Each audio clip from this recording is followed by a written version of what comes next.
നമ്മൾ ഇടിയും ചക്ക കുറച്ച് ദിവസം ഉണ്ടാവുള്ളൂ. അത് കാലത്തിനടുത്തുള്ള കറികൾ നമ്മൾ ഉണ്ടാക്കണം. അപ്പോൾ ഇടിയും ചക്കയുടെ പ്രായമാണ്. അപ്പോൾ ആ ഇടിയും ചക്ക എടുത്തിട്ട് നമ്മൾ അടിപൊളി ഒരു ഐറ്റം ഉണ്ടാക്കിയിട്ടുണ്ട് കേട്ടോ. അതിൽ മുതിര ഒരു ഓപ്ഷനാണ്. നമ്മൾ മുതിര ഇട്ട് വെച്ചിട്ടുണ്ട്. അതല്ല, ഇനി നിങ്ങൾക്ക് മീൻകറി വേണോ, കുറച്ച് ഗ്രേവി ഒക്കെ ഇട്ട് അല്പം മീൻകറിയുടെ ഇതുണ്ട് കേട്ടോ. അത് നമ്മൾ വേറൊരു റെസിപ്പിയിലാണ്. അപ്പോൾ അങ്ങനെ ഒന്ന് ട്രൈ ചെയ്തിട്ടുണ്ടെങ്കിലേ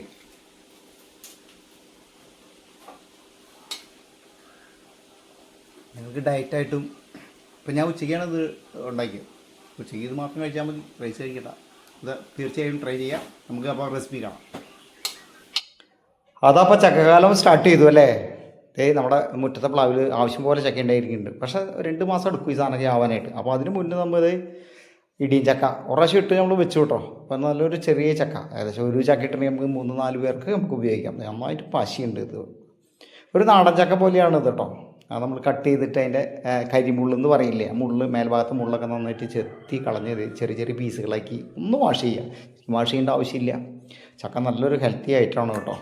അത് നന്നായിട്ട് ഞാൻ വാഷ് ചെയ്തെടുത്തു. ഇനി അതേ കുക്കറിലിട്ടിട്ട് നമുക്ക് ഇതിലല്പം ഉപ്പ് വേണമെങ്കിൽ നിങ്ങൾക്ക് മഞ്ഞളിടാം ഇട്ട് നമ്മൾ ഒറ്റടി ഒരു പ്രാവശ്യം അടിച്ചാൽ പോരാ കേട്ടോ. നന്നായിട്ട് സോഫ്റ്റ് ആവണം. ഇതിങ്ങനെ വെതറി കിട്ടണം. അപ്പോൾ കുക്കറിലിട്ട് ഇതേ 3 പ്രാവശ്യം തന്നെ അടിച്ചു. പിന്നെ അതിൻ്റെ പ്രഷർ പോണവരോട് വെച്ചു. അതാ ചെറുള്ളി, അല്പം വെളുത്തുള്ളി, ചെറിയ പച്ചമുളക്. അത് പച്ചമുളക് തന്നെ നമ്മൾ ഇടിച്ച് തരിപ്പണാക്കിയിട്ടുണ്ട് കേട്ടോ.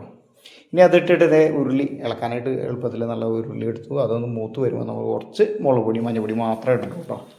അപ്പോൾ ഇത് നമ്മൾ ഊറ്റിയെടുക്കുക. ഊറ്റിയെടുത്തിട്ട് ഒന്ന് പതുക്കെ ഉടച്ചാൽ മതി. നല്ല സോഫ്റ്റായിട്ട് കേട്ടോ. അപ്പോൾ ഒരു 3 പ്രാവശ്യം അടിക്കുക തന്നെയാണ് നല്ലത്. അതിൻ്റെ നമ്മുടെ ഉള്ളിലത്തെ കൂഞ്ഞാന്ന് പറയില്ല, അതൊക്കെ നമ്മൾ ചെത്തി കളഞ്ഞ് ശരിയാക്കിയിട്ടുണ്ട് കേട്ടോ. ബീഫിൻ്റെ കൂടെ അടിപൊളിയായിട്ട് കാണാം. നിങ്ങൾ ട്രൈ ചെയ്ത് നോക്കിയോ, ബീഫോ മറ്റുള്ള ഏറ്റവും മീറ്റുകൾ എടുത്തിട്ടും കേട്ടോ.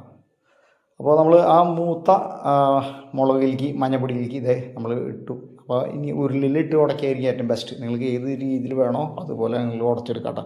ചെറിയ കുരുളുണ്ട്, പക്ഷെ അത് കടിക്കുന്ന ഭാഗത്തിലെ മൂത്ത ഭാഗത്തിലേക്ക് എത്തിയിട്ടില്ല. വളരെ ഈസിയാണ്. നമ്മൾ ഒരു 1-1.5 കിലോ തൂക്കമുള്ള ഒരു ചക്ക തന്നെ ഇട്ടിട്ടുണ്ട്. ഈ ഭാഗത്തിൽ നിങ്ങൾക്ക് കഴിക്കാൻ ഞാൻ കുറച്ച് മുതിരി കൂടിയിട്ടുണ്ട്. അപ്പോൾ നിങ്ങൾ ഒരു ഡയറ്റ് നോക്കുന്ന ആൾക്കാർക്ക് ഇതേ സമ്പുഷ്ടമാണ് കേട്ടോ. കുറച്ച് മുതിര അതിലിട്ടു. ആദ്യം മുന്തിരിയില്ല, എത്രയാണ് ചക്ക എടുക്കുന്നത് അതിൻ്റെ ഒരു ഭാഗം നമുക്ക് മുതിര ഇട്ടിട്ട് മിക്സ് ചെയ്യാം. അപ്പോൾ ഒരു പഴയ മോഡലായി ജെൻസ് മോഡലാണെങ്കിൽ നിങ്ങൾക്ക് ഇത് ഒരു സാൻഡ്വിച്ചൊക്കെ എടുക്കാം. സാൻഡ്വിച്ചൊക്കെ എടുക്കും, കൂടുതലായിട്ടുണ്ടാകും. അപ്പോൾ തീർച്ചയായും നിങ്ങളൊന്ന് ട്രൈ ചെയ്യണം. സിമ്പിളാണ്, എല്ലാവരും ഉണ്ടാക്കി കഴിക്കുന്ന സാധനമാണ്. അപ്പോൾ നമുക്ക് ചക്ക കൊണ്ടുള്ള വിഭവങ്ങളിൽ നല്ല സമ്പുഷ്ടമായിട്ടുള്ള അധികമായിട്ടുള്ള കാര്യങ്ങളൊന്നും ചേർക്കാത്ത ഇടിയും ചക്ക അടിപൊളി. Enjoy the life. Bye Saji's flower time.